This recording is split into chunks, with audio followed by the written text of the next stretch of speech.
Hello friends, in today's video we will learn how to color grade your pictures using the Channels tab in Photoshop. So without wasting any time, let's get into the video. Here we have our image. Let's make a copy of it by pressing Ctrl or Command J.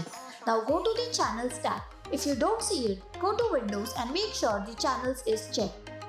As you can see, here we have different channels, red, green and blue.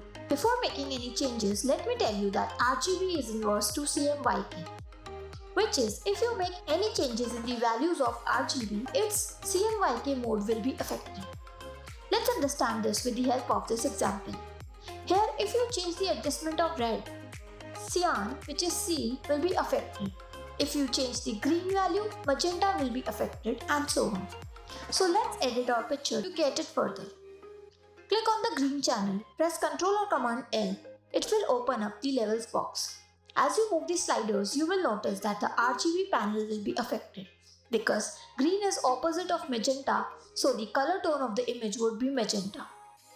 Adjust it as per your requirement and hit OK. Now if you click on RGB, you can see that the image has turned out so amazing. You can experiment it with different channels to get your desired result.